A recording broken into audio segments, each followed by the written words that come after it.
Sa PBL ulit, tangan ng Zeus Coffee Thunderbelt sa matinding kumpiyansa matapos makamit ang kanilang kauna-unahang PBL Finals berth, isang milestone na pinangungunahan ni Chini Arroyo mula sa dominanteng straight set win kontra PLDT bitbit ng bagong prangkisa.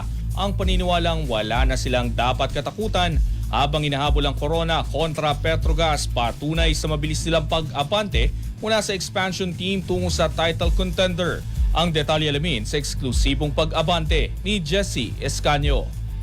Sports Now. Sports Now. Exclusive. Handa ng yakapi ng Zeus Coffee Thunderbelts ang pinakamalaking moment ng prangkisa matapos maiguhit ang kanilang kauna-unahang PVL Finals appearance at nasa puso ng pag-aribang ito ang paniniwalang hawak na ni Chini Arroyo at ng buong koponan ang kanilang pagkakataon.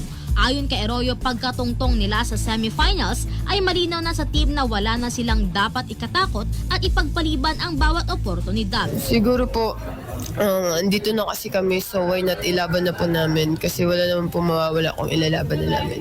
Naghain ang Thunderbelts ng 3-0 na panalo sa PLDT upang makaabante sa championship round na pinangunahan ng 30-point explosion ni Ana De Beer at ng matibay na 14 points ni Arroyo. Inihain ni Arroyo na ang maagang pagpasok sa finals para sa isang bagong prangkisa ay malaking karangalan at manatiling malaki ang kumpiyansa ng team sa naabot nilang milestone. Masaya po, super happy sa amin kasi nga first namin to and parang malaking bagay na sa amin na umabot kami dito. Sa pagsabak ng Zeus Coffee sa Petrogas para sa Corona, bibigyang diin ng koponan ang karagdagang pag-aaral at pagbalik ng matinding paghahanda upang panatiling handa sa tuktok ng kompetisyon.